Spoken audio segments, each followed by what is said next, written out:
Good afternoon, good morning, or good evening, depending on what time you're watching Coffee with Charles. My name is Charles Washira, and before we come back and introduce my guest today, let's see what's coming up. Marriage works, but marriage Marriage is is work. work. Yeah, there has to be some input from both the man Both sides. and the woman. Yes. But otherwise, if we leave it like that, then that means things will start falling out of place. Yes. And So then you will, even though you're born again, and even though the Spirit of God is there, God still expects the same of you and your wife to put to work. yeah. If There are people who get into marriage with a plan B. okay, Okay? yeah, So you get into marriage with the aspect that what if it does not work? okay, If divorce is not an option, then what must I do not to get to that divorce? yes. 'Cause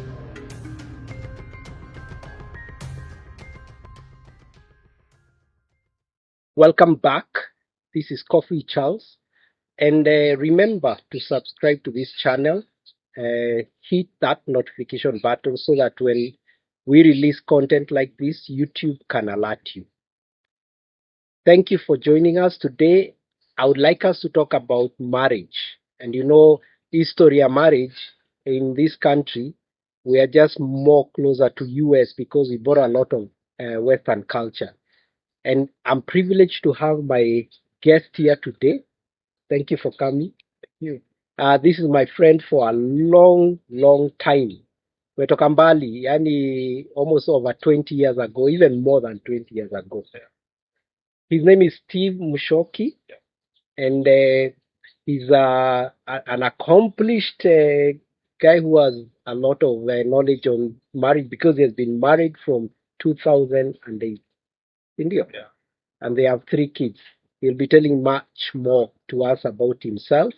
So maybe kuanzisha Steve, let me give you the chance to introduce yourself well wanakuona so that they can get to know you better.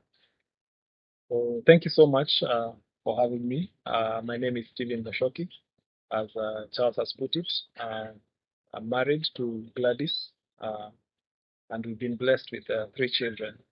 Um, uh, this is our 16th year. We just celebrated our 16th anniversary.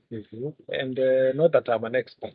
It's just that I think we are passionate about just sharing what we have learned in terms of this marriage work. Okay. And yeah, so it's what we have learned. Yes.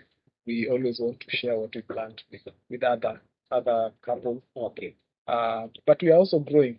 It's not a one-way thing. Okay. It's a two-way thing. We learn from others, and we also share what we have. Okay, have learned. Yeah. Okay. Yeah. Karibu sana. He's also an author, and we'll be talking about his book. That's a book, and he'll tell us later about it. Marriage works. Marriage is work. These are generations, including us. Unfortunately, marriage is not something okay, you can do premarital counseling and course work before you get married. And for those who are privileged enough to do that, it helps. But also, when we get in, it's a reality. Because when you're dating, there's like a momentum. You're like being pushed. But then you get in, things are not as they used to be.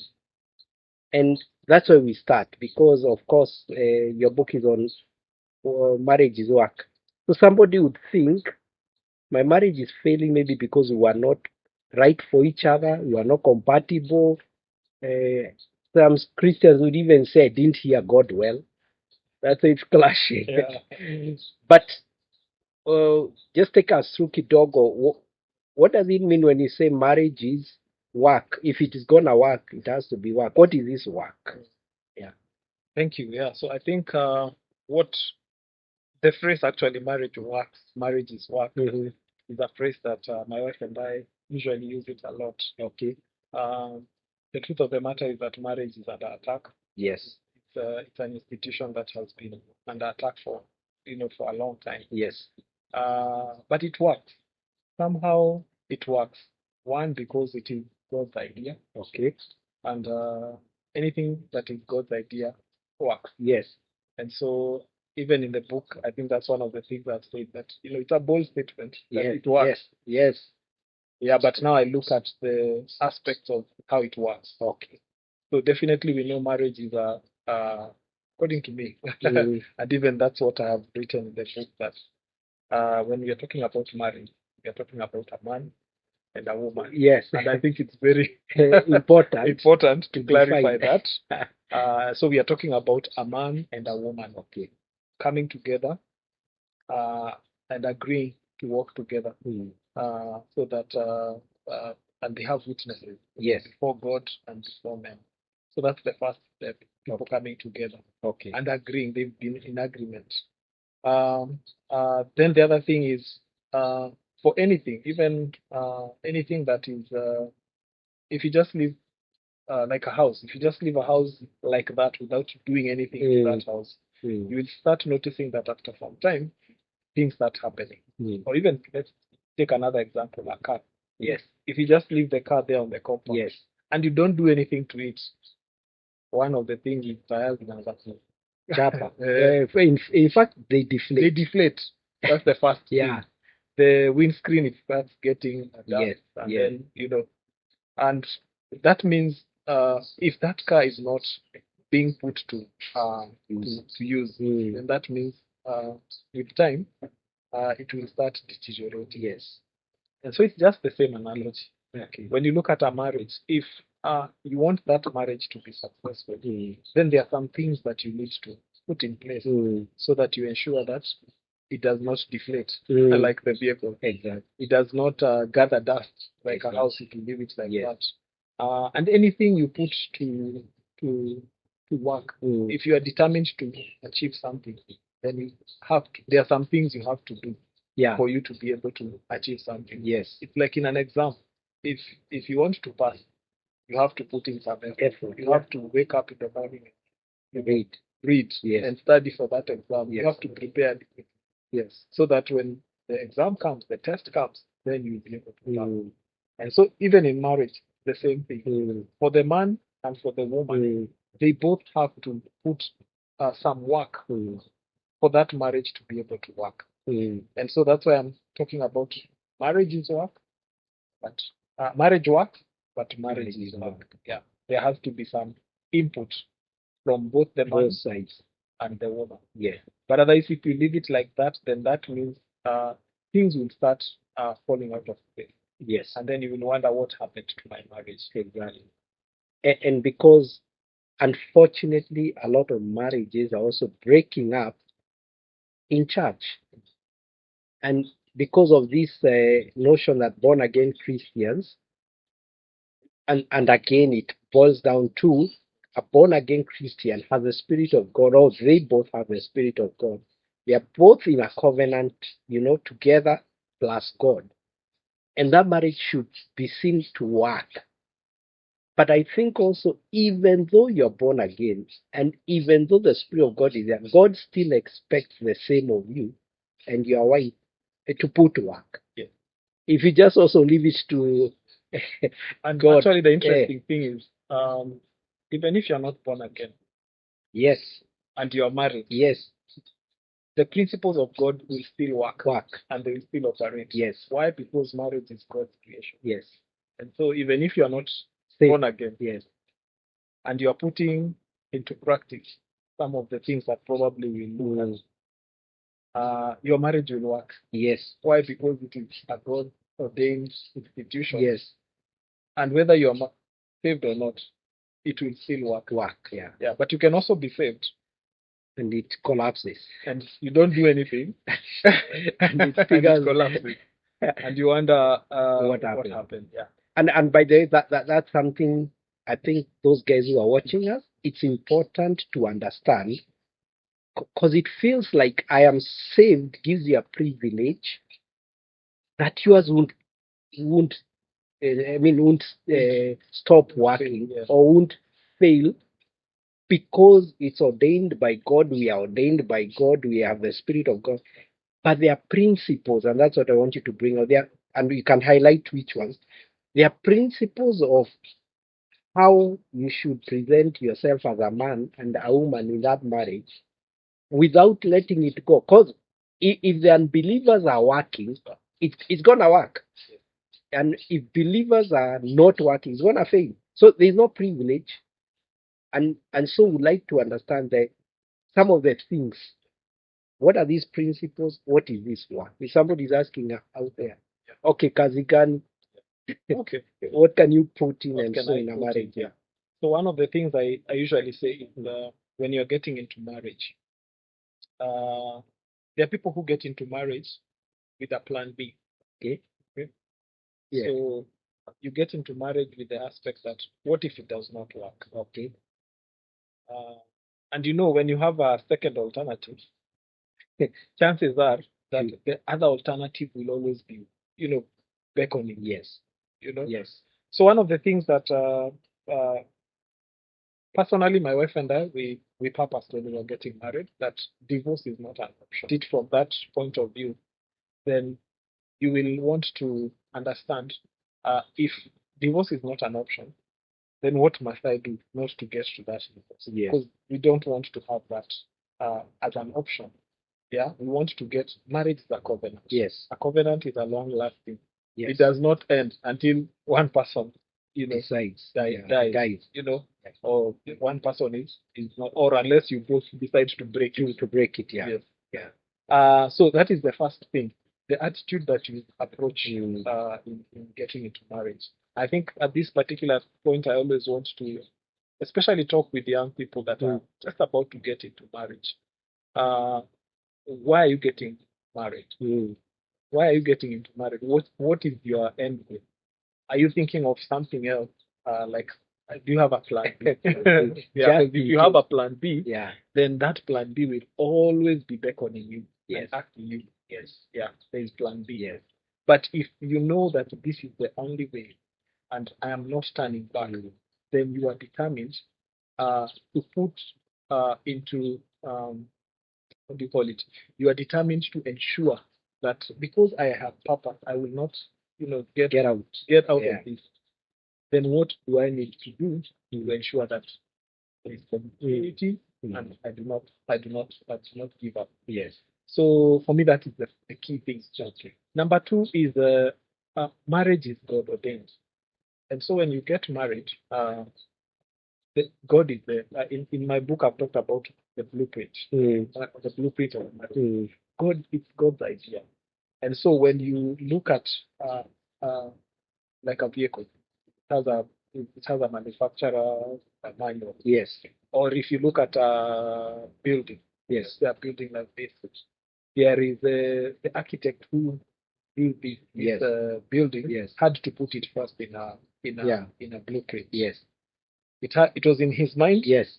Then he placed it Yes. in a blueprint. Then from the blueprint came out the building. And so when you look at that aspect of when you're talking of marriage, God had marriage in mind when He created Adam. He said it was not good for man to be alone. The book of Genesis. Yes. And after that, He brought in a woman. Yes. So it was in God's idea first. Yes.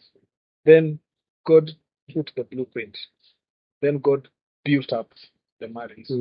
If, for instance, if you are looking at a house and the contractor reaches to a certain point and they are not so sure how to go about it, what do they usually do? They go back to the blueprint to see how did this thing go. If they are not so sure, they ask the architect, Yes. how did you intend this to be? Yeah. And so for me, that is the analogy that I use. That God is the master creator, the one who has this blueprint of marriage, because he's the one who thought about it. Yeah. Say, a man shall leave his father and mother, Yes. and they will be united, and they will be one thing. And so that is it's one thing, and Yeah. let no man Put us asunder or separate. Yeah. Yeah. So I know we are talking about divorce, but I think even divorce will have very high numbers of Yes. divorce rates that are on the rise in Kenya. Yes. I think in the US it's about 38%. Yes. In Kenya it's about 17%. Okay, divorce rate, but it's going up. Yes. Because it was was a bit lower than that Yeah. in the last couple of years, but it is going up. We have about 17%. And I think also in the church, the number is not so far from there. I'm not so sure of the number, but 17% is the divorce rate in Kenya. Okay. And so the blueprint is the word of God. The word of God teaches us how as a man, you should be able to treat your wife. How as a wife, you should be able to work together with your husband. Yes. And so those are some of the aspects. Probably we'll look at them in terms of as we move on. But for me, that is what I'm looking at. It's the blueprint. It's God's blueprint. And for us to, if we have a problem, just like the contractor in the building, go back. Go back to the blueprint. If you're not so sure what it says, ask the architect. He will be able to show you that this was what I had in. Yeah. So it's the same thing with marriage. Yeah. So so that's what I'm looking at. Okay. I think as we wave the train, we'll take a break. Coffee Charles will be back for more on this marriage works.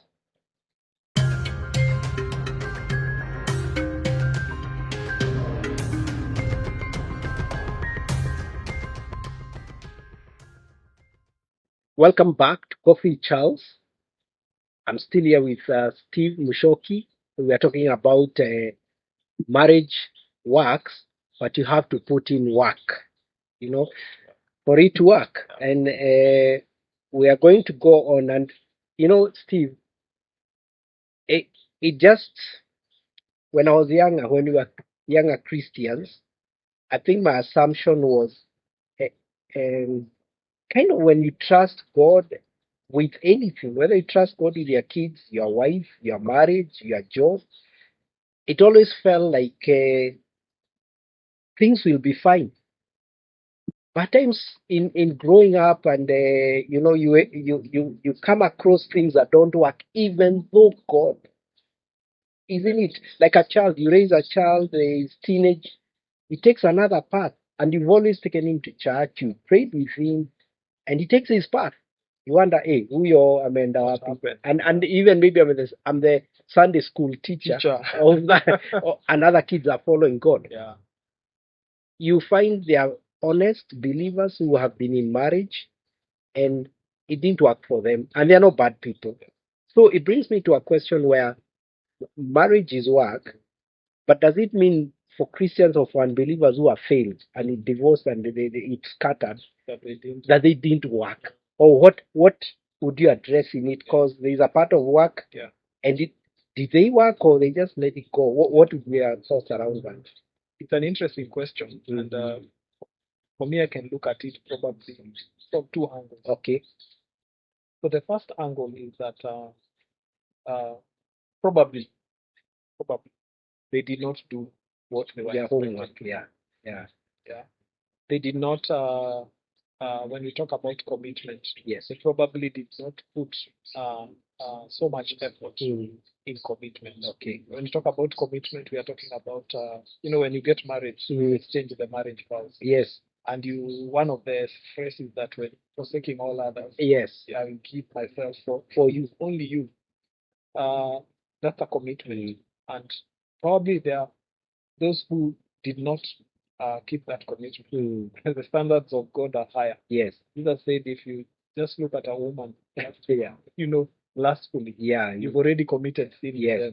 Yes. So the standards of God are higher, and so even in, I think I've even mentioned it in the book, even the aspect of just entertaining that thought. You might not have, probably nothing has happened between you and another person who is not your spouse. But the fact that your thought has lingered on some aspect, the level of commitment is in question. Yes.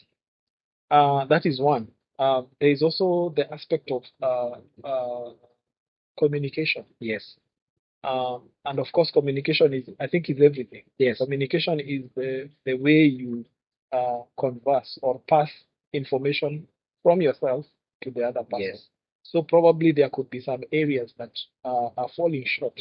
For instance, there are assumptions. I always talk about when we have assumptions, I am assuming Mm. my wife or my spouse Knows.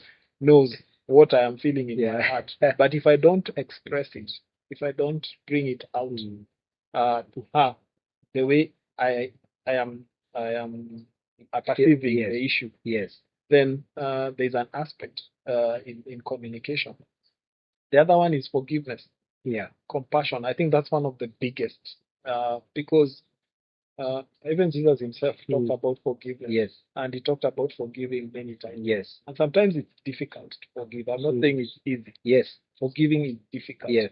But that is the standard that God has set for us. Yes. So looking at that angle, Mm. probably there are some items or there are some principles that the couple might have not adhered to. I've talked about commitment, I've talked about communication, and I've talked about forgiveness. At least these are three. Mm. There are many others, there are finances, Mm. but all of them you will see they revolve around communication. Yes. Yes. Because for you, about finances, you have to communicate. Yes. About your in-laws, you have to communicate. About your children, you have to communicate. Yes. All these things, I think communication is like the one that revolves around all this. And so when you look at uh, uh, that angle that I'm talking about, Mm. because the question is, does it mean that they Yeah. did not Work. work? Yeah. So you can look at it and say, yes, probably there are some areas that they did not put in the effort that That would is have been required. expected. Yeah. You know. But on the other hand, now this other angle Yes. that I'm looking at it is marriage is a contested space. Mm. And the other Mm. thing is life is spiritual. Mm. So there is also the aspect of the enemy. Mm. The enemy is the devil. And you might have done everything. You might have been good in communication. Mm. You might have been good in forgiving. Mm. Probably you've even had terrible mekosana, Mm. and you still end up forgiving each other. Mm. But still, the devil is Roaring still around. there. Yeah. So there are some aspects that life is spiritual, Mm. and sometimes you might find that uh, the marriage just fell apart just because of external influence Yes. uh, of a spiritual nature. Yes. So for me, I'm looking at it. On those It two could be on angles. those Two angles. yeah. Yeah. And unfortunately, and yeah, of course, Yeah. I also feel sad that some marriages have not uh, lasted. There are Yes. some marriages that have ended Yes. up divorced, even in church, Yes. when God is on the throne, And it still and disintegrates. and Yeah. it still disintegrates. Yeah. And I feel sorry for such Yes. situations. And the other thing is, it's not that I am perfect or we are perfect. Yeah, it's just by God's grace. Yes. That sometimes it's not it's not easy. Even when you look at a situation, because I've seen Yes. I've seen people that I know, Yes. just going apart. Yeah. Because things happened and piled up and piled up and piled up. Yes. And at the end of it all, it was unbearable. It just how- crashed and crumbled.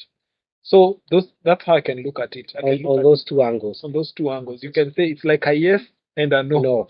But I don't want to really like say yes or no, but I just want to look at it from this perspective Yes. as well as this other. And you mentioned, at least you've given some pointers of the work involved there. In your book, you talk about first love and returning to the Back to the love. past love, yes. And a majority of people are watching, even though they haven't scattered, their marriage is still intact. Yeah. Or they are struggling, but it's still there.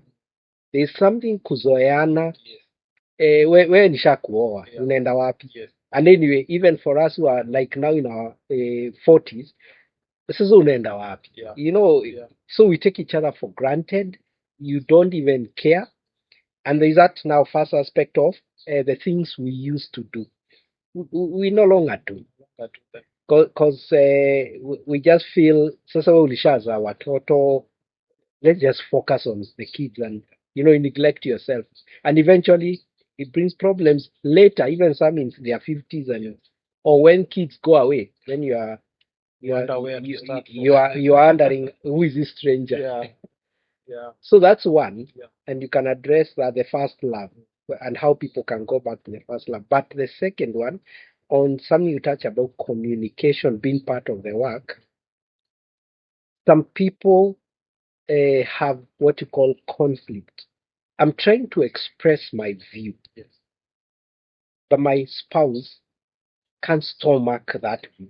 Because we are supposed to be two different individuals. We are individuals coming together. And much of the conflict that scatters people with irreconcilable differences is I'm giving you my side of this is how we should go. And maybe the husband is the visionary. Yeah. And the wife also feels contrary to that. Or she's raising some issues. We should be doing this and that, maybe money wise. Yeah. And the husband thinks we should be doing that and this. Yeah. And they clash. Difference of Yeah, opinion. opinions. Instead of accommodating and listening and seeing where we meet, most couples want to win. And as somebody said, we discover how selfish Yeah. we can be in marriage. Yes. This is why it brings us out. Yes. It brings out the The- best and yes, the worst worst. in somebody. Yeah. Yeah. No wonder they say for better or for worse. Yeah. So those two things. What do you think about the first love, and what do you think about conflict resolution? How better can we do that? Yeah. Mm. When I'm talking about the first love, Yes. uh, I think we all know when this marriage starts, we know Things work. things were. Yes. That things were flowing. Yes. That you are walking together, Yes. hand in hand. Now you are walking 50 meters Yeah. apart. Or Follow me. follow me as I follow Christ. Yeah. So the reality is that the truth of the matter is that when you are not yet married, there's the excitement Yes. of the discovery. Yes. The discovery. But now when you get into marriage, you're not going anywhere. Yes. When you are dating, you can get into a conflict. Everyone goes to their homes, and then you have time to think through And recover. Yeah. recover and recollect. Yes. And, Jirudia, then Yes. you come back and you are looking forward even to meeting the Yes. next time. But when you're married, you get into conflict. You are still with the same person. Yes. You are in the same house. You are still with the same person. Yes. When you wake up, it's the same person. Yeah. We have to go over and above. And for one of the things we've looked at is the aspect of just going back, going back and looking at what are some of the things that were making us work together. Yes. What were some of the things that were making us excited Yes. about one another? Yes. So, for instance, it could be an interest that both of you are it's something that interests you, both of you. Why not do it? Exactly. If it is taking walks, probably you enjoyed walking. Probably like my wife and I, when we were dating, I used to escort her, and we would walk for long, Yes. for long. Yes. Are you still doing the same thing that were an excitement before you before? So those are some of the things to look at. Okay. And when we are talking about kuzoeana means just getting used to one another, such that you don't really care about the other person, what was making them happy, what was making them excited.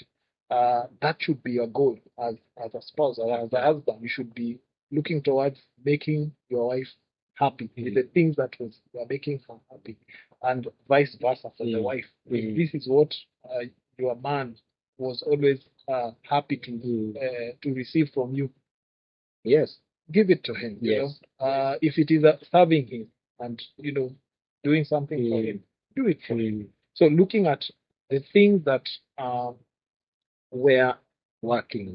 and bringing us back then, I think those are some of the things that you deliberately and you sit together and you look at how are we like 10 years back and now. Yes. Is there something that is missing? Again, it revolves around the communication, sitting down and agreeing and all that. The second bit was about the conflict and the aspect of not coming to an agreement. Yeah. Yeah. Because that's what really splits And that's people. basically what actually those are the things that causes divorce. Yes. We are not Totally. in agreement. One of the things I have talked about in the book is the aspect of leadership. So God is the author of this institution. And just like in your organization, there is always an order. Yes. There is a hierarchical order that is in an organization. Like we have the CEO, we have the COO, we have the officers. Yes. Yes. And it goes like that. Yes. In marriage, it's similar. There is a structure. Yes. But what does that structure mean? It means that God created man. Yes. And man, after he created man, he saw that it was not good. Meaning there was something that the woman was bringing. Yes. The table. Yes. The table. And remember, both of them were created in God's image. Yes. So that means the image of God is in the woman and the image of God is in the man. So the two are equal. It's like they are what do you call it? Co-directors. Yes. But still, even in such a situation, there is a hierarchy because that is God is a God of order. Not everyone can be saying we are going this direction and we are going this direction, but there is still God's hierarchy. And so God put the man as the head of the home. That does not mean that now you sit on everyone because now you are the head. Yes. And number two, God put the woman as the helper. And now because you are the helper, that does not mean that now because you are the one helping, but you are now the one who now becomes the head. Yes. Let's put it like that. So one of the things that I believe is that when there is that hierarchical order, then now there is some direction, there is some form of direction. Okay. It might be wrong as from the head. Yes. That probably this is the wrong direction. But when the grace to move in that direction is on the family, and they move in that direction, they realize they are on the wrong direction. And I think it has happened. Yes. Sometimes God has placed a special ability in women. Yes. To discern. The sixth. But the truth of the matter is that if this woman is wise, this woman is able to lovingly express to the husband that I am feeling this direction is not. Yes, I am following you, but I feel this direction is not leading us in the right direction. And they will sit down and as people who are on the same level and they have the image of God. You remember? Yes. And they would sit down, and because you are the head does not mean that it is your way or the highway. When you are the head, you listen. And that's a characteristic of a head. They listen. Yes. They listen to opinions and they weigh the options, and at the end of it all, they act. Yes. If the head decides that this is the direction we go, then we follow. Yes. And the wife will follow, even though they had expressed their reservation about the same. The thing is, if you fail, I told you. I think it comes out very bad. Yeah. But if the man is the head is white, I think there are some aspects you look at and you consider. There are some factors you consider. Yeah. For instance, if you are talking about making a decision of moving from here to probably another place, there are many factors to consider. There's a school for the children. Accessory to hospital, and amenities. So even a young child can be able to bring a view to the head, not just the wife. Even a young child can be able to bring a different opinion that probably their school will be so far, or something like that. So it is all about listening and weighing options and agreeing. I think that's one of the key things. So that's the area that I was looking at in terms of there's a hierarchy that God has placed. But lastly, the other thing is for me personally, what I look at is when a life that is submitted to God. Now that there's a big difference vis-a-vis a life that is not submitted to God. Yes, because a life that is submitted to God, there are some principles or there are some aspects, that if you are truly submitted to God, then there are some situations that you handle them differently. Yeah. There are some situations that you handle them differently. Yes. If it comes to forgiveness, you handle it in a different level. If it comes to communication, there's a difference in terms of that. So I don't know if we will. we'll come back to address more of this. And I think we're getting somewhere because um, there's a culture, a global culture, and that culture has also influenced the believers to the extent when it comes to marriage is like we're not seeing that much submission of the both parties to God. So maybe when conflicts come, it's my way, and the wife, it's my way, and you clash until you can't even survive. Yeah. So guys, take a second break. We'll be back to continue with Steve here, and this is Coffee with Charles. See you on the other side. Sure.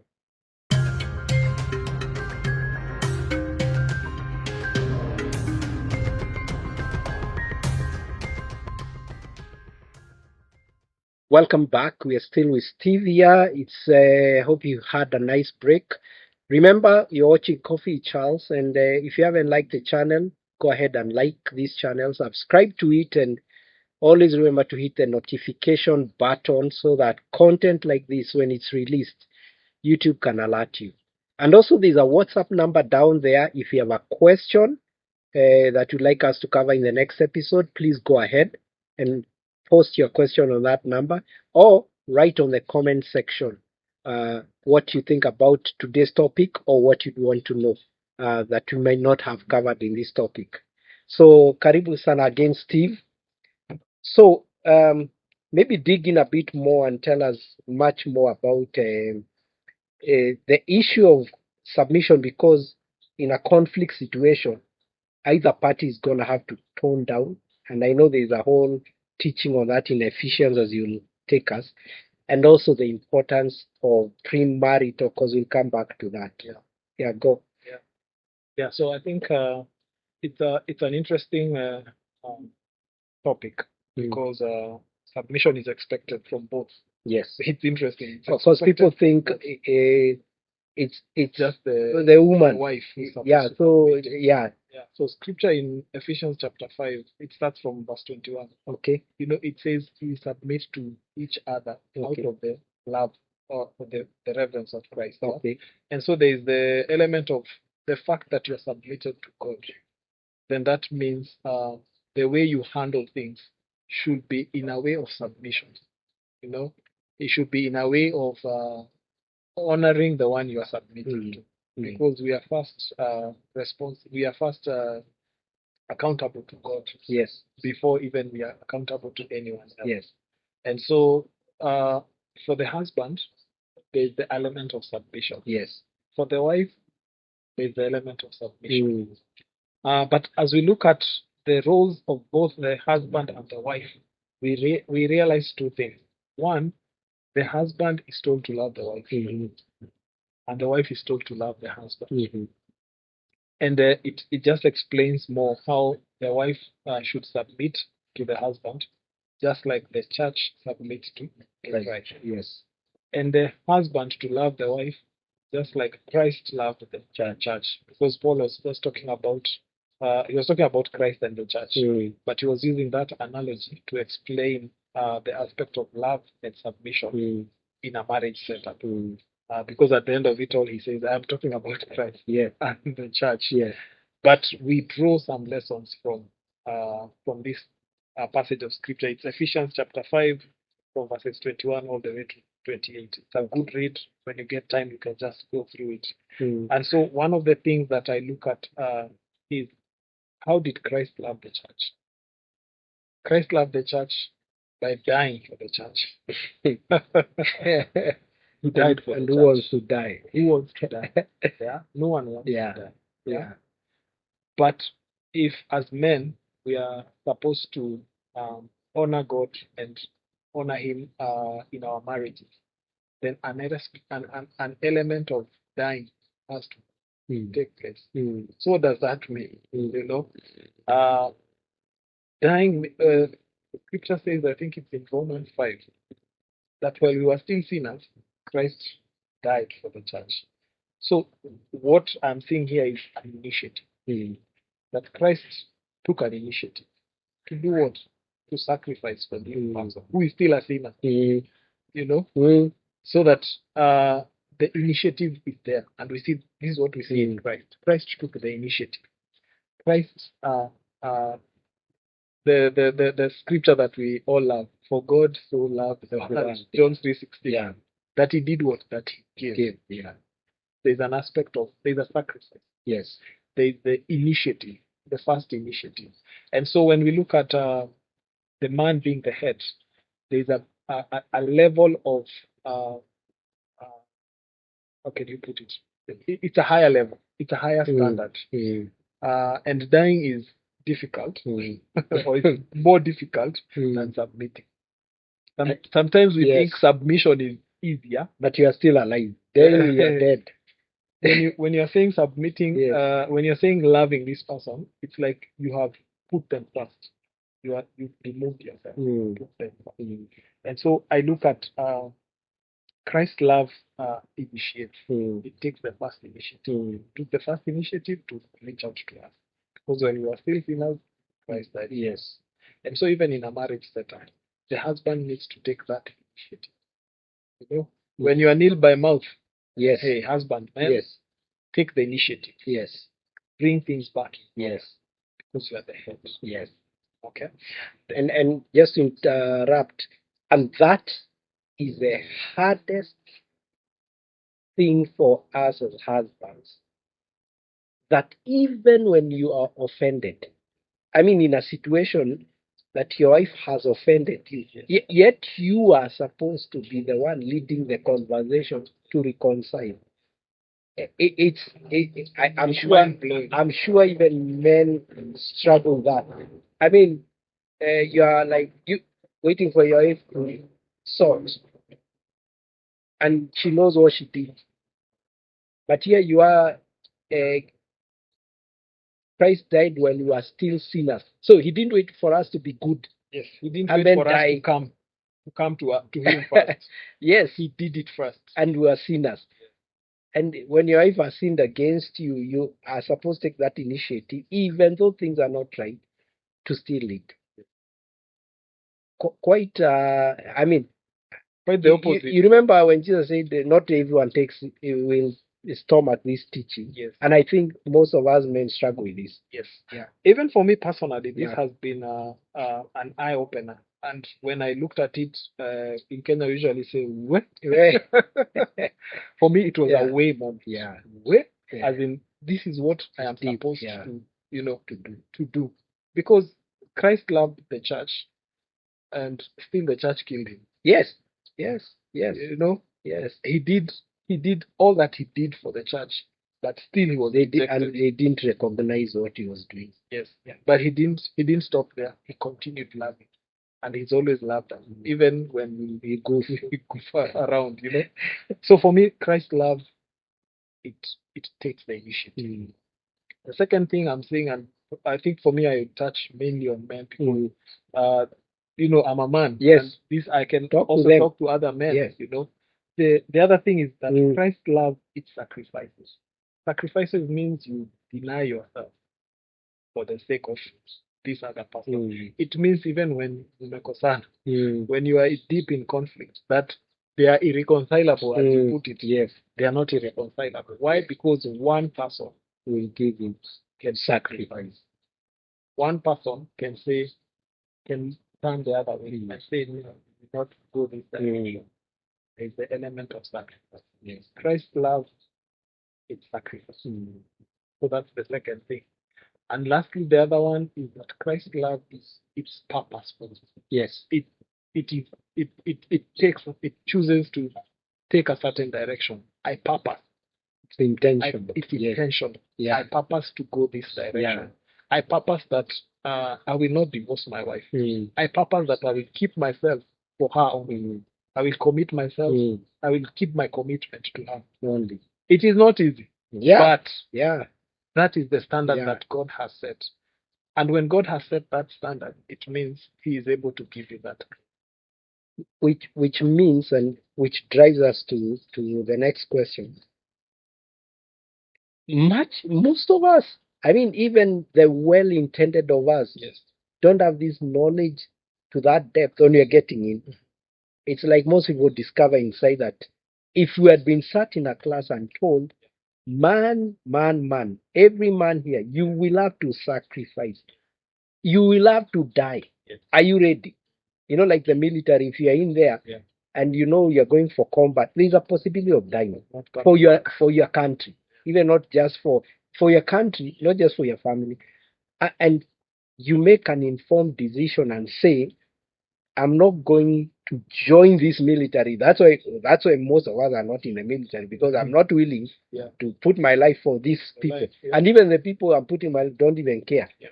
But we don't get this info as deep as it is until we're inside. And that's why now, do you think churches are doing relevant pre-marital classes? Are they helping so that if you get into a marriage, you are aware? Hey, there are no shocks here. Yeah. You are all told. The wife was taught you will submit in that marriage, and if you don't want, kainje, and you'll be happy. Choice, yeah. Yeah, it's your choice. But if you enter, you submit, and if you enter, you love your wife, irrespective of the things you're saying, you die. Yeah. So, is premarital a place that we can prepare couples? Is it relevant? Is it something we need to improve on? What do you think? The church is giving very relevant premarital counseling. Okay. But now the issue is the student. Because and that's the trick, by the way. Because you see, you are being taught theoretically. Yes. You are being taught Yes. something theoretical. Yes. Now universities today, you get into university, you go through university, and when you are done with the coursework, you get into the market. Things are different. Yes, yes, you're almost like yes, things are very different. Yeah. Or they I don't know if you've heard people say, we were not taught this in school. Yes, yes. So the truth of the matter is that the church is good marital counseling, but the reality is that you are not yet married. Yes. Yes, you are not yet married, and marriages are unique because we are coming from different backgrounds. We are coming from different cultures. So the reality is that the lesson is okay, but now the application, that's where the difference comes. Yeah, that's where that's where the rubber meets the road. Because there is no marriage that is the same. Yes. Yeah. Yes. The lesson might be the same, but there Yes. is no marriage that is the same. What I know is the principles are the same. Yes. The principles are the same. The principles of commitment, the principle of the communication, Yes. the principle of forgiveness. Yes. It's the same. But now people are different. Yeah. So that's how I can look at it. That it's indeed the lesson is okay, but also the fact that the lesson is a theoretical lesson. You need a practical lesson. Yeah. And the practical lesson application comes inside the marriage. Yeah, when you say I do. Yeah. But that's the good thing.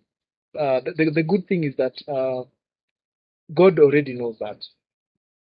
Yeah. And of course, marriage is his idea. Yeah. And so when two people come together, it's a journey. Yes. It's a journey to learn. It's a journey to grow. Mm. It's a journey to understand levels that probably you are not aware of before. But the exciting thing is that when you take this journey and you factor in the principles that the master creator has put in place, then you find that the journey becomes bearable. Or it becomes you start understanding some things from that point of view. Because when you get married is now when you start now understanding some things. Yes. It might be very difficult to understand some things when you are on this side of the river. The prima. When you come to this other side and find their difference, then you find that things are not exactly as you were taught, but the principle remains the same. So I believe the premarital counseling really teaches the right principles. The theory, proper. Theory, yes. The principles always work. Yes. But now the application is now the whether you're gonna do it, whether you're gonna do it. But it also depends on the people, because we said it is work. Yes. So for you to be able to actualize the principle, you have to work. Thank you. Someone said, like, because of the differences between us, your marriage, I could listen to some of the examples that you may give me in your marriage that probably won't work in my marriage.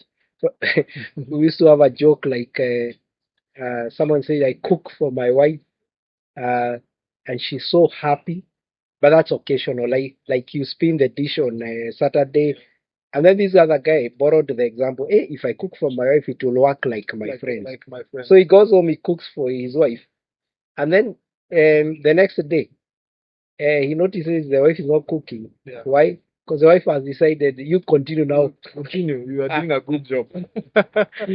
So they are different. Yeah, they are so different. Yeah. Yeah. So we stop again. We'll be back with Steve. We take a short break. This is Coffee with Charles. So enjoy your coffee. We'll be back after this.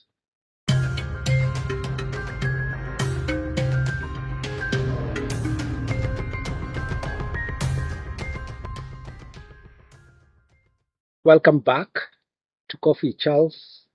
We're here with Steve. We are still talking about marriage, and ya muhimu tumesikia is that you need to put work. It's not gonna be an easy play. We are talking about ukizoeana and there is no work. We are just in the house doing life, uh, raising children, but you no longer care about your spouse. Like even dates that people used to go, they forgot them. Walks, forgot them. So go back to your first love. As we come to the corner of this conversation, Steve, you have written this book, and I pick out some of the things that would be interesting for men and women to relate to. So there is emotional intimacy, and I like one of the phrases you've used here before when you're introducing intimacy is like water your grass. And it's always, I remember some friend of mine used to say that the grass is always greener at your neighbor's lawn, but you don't ask him how much his water bill is. The guy is spending money, Yes. is putting effort and paying a bill. When yours is not working, you are not doing much. So it's always water your grass. Emotional intimacy, and then intellectual intimacy. We have the spiritual intimacy, and lastly, the physical intimacy. So just touching on any of these, what interests me is intellectual intimacy, which you don't hear much. That guys who marry someone they can't kind of find a disconnect. Maybe they were in love, they didn't know much, but kind of reasoning together. You find a way to reason together, which today is important because most the clashes and the conflicts we are talking is about opinions. We are so informed.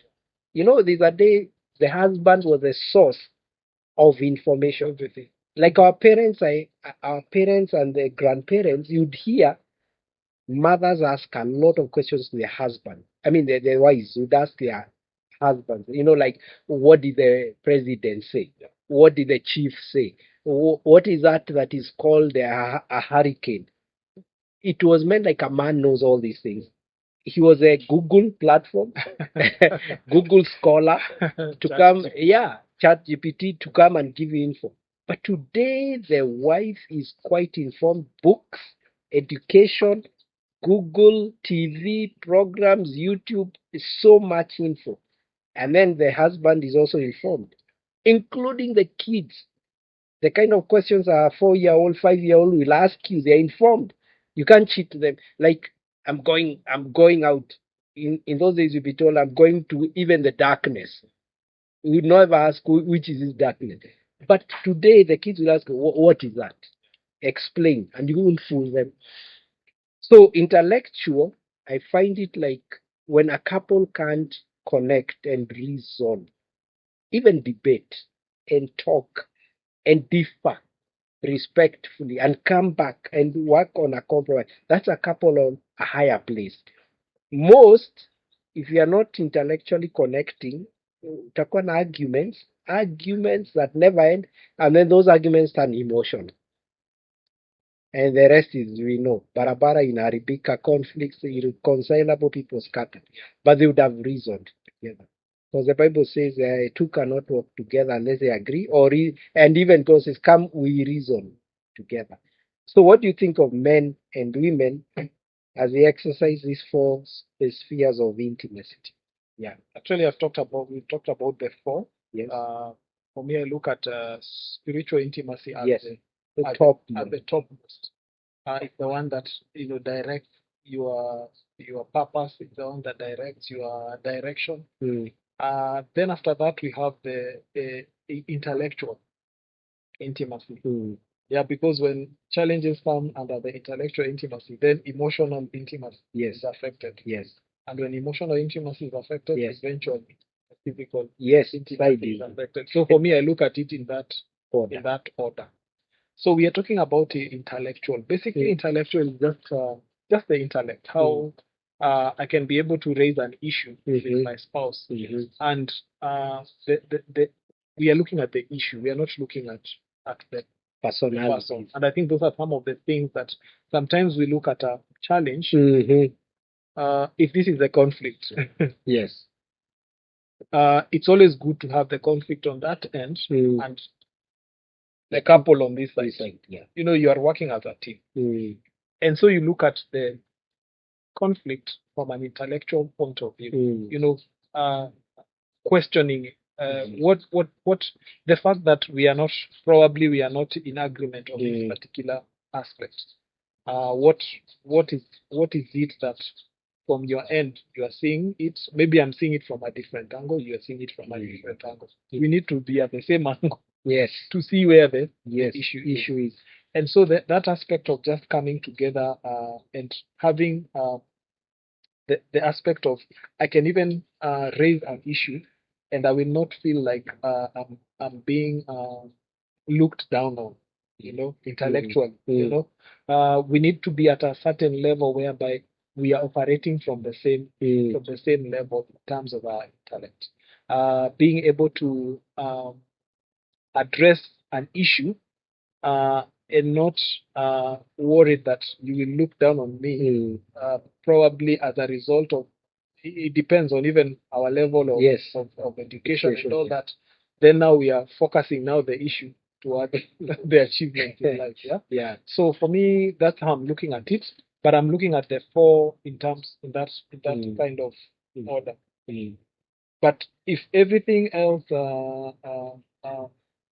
fails, then it affects also the one affects the other one. I'm looking at it Yes. in a hierarchical. Like they are attached. Yes, it's like a chain. From the spiritual, I'm looking at the intellectual. Then from the intellectual, I'm seeing emotion come in and pour in. And then after that, it means now even at the physical, it means that it cuts out. It cuts out. Yes. It cuts out the physical. Yeah. So yeah, that's how I can look at it. Yes. Yeah, but the book is there. Yeah. You can read more. Yeah. And be able to just see what. It's just a thought. It's not that I am the professional. Yeah. It's just the lessons that I have learned on this all along the way. So this is a book that Steve Muchoki has written, and maybe tell us where we can get this book if somebody wants to get a read on marriage work. Yeah. Marriage is work. Yeah. So thank you so much. I'm working towards I have the books in person, but I'm also working towards putting them in different spaces, physical. For now, I have the physical copy. Okay. So I've not yet gone the digital way, but it's something that we are looking into to see how we'll be able to do. But right now, the plan is we are looking at putting them different library bookshops, different bookshops. But we have these platforms. You can, if you would like a copy, you can just ask there. Yeah, comment on the comment section or on that WhatsApp number. Yes. Just request it, and we'll connect you with Steve here. Yeah. A book copy goes for 1,000 Kenya shillings. 1,000. And I think it's a worthy investment. Yes. Yes.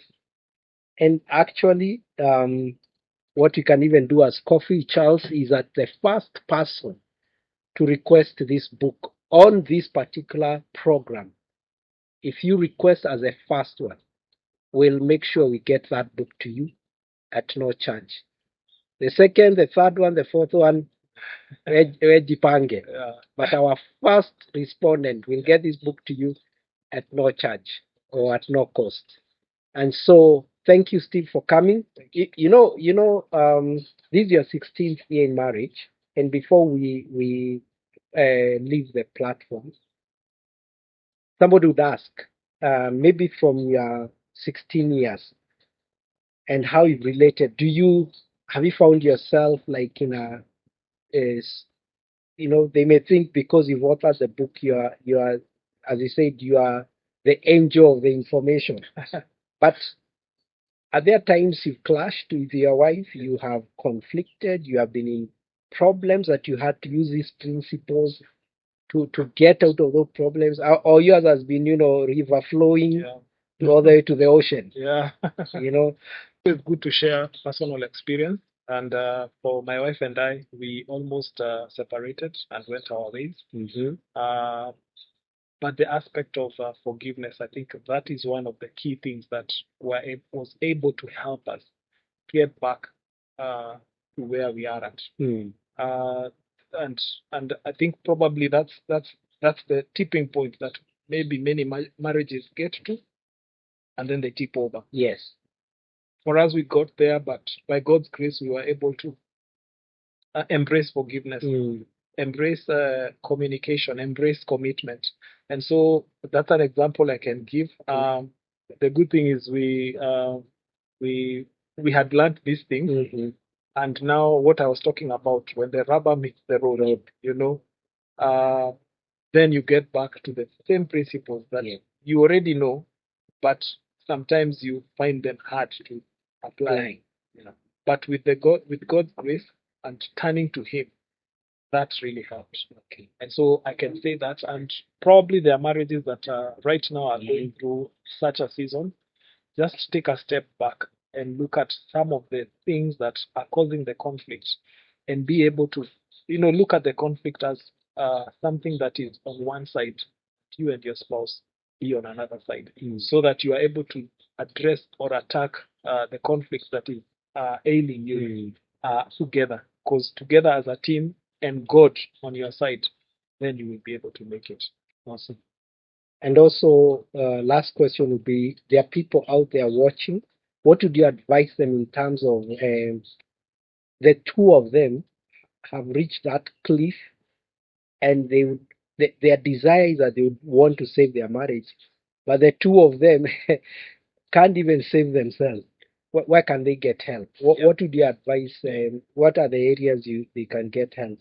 Yes. So I think the most important thing is it's always good to have somebody else that you can be able to run to and be able to bring the issue to. Because when we are going through the situation, we were almost, going our separate ways.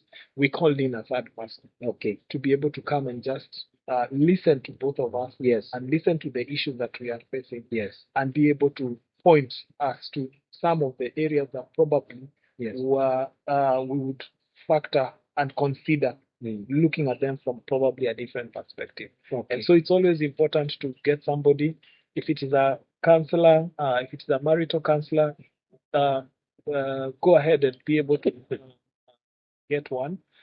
In churches, we have counselors. There are churches that I know they are done by counselors who are ready to assist.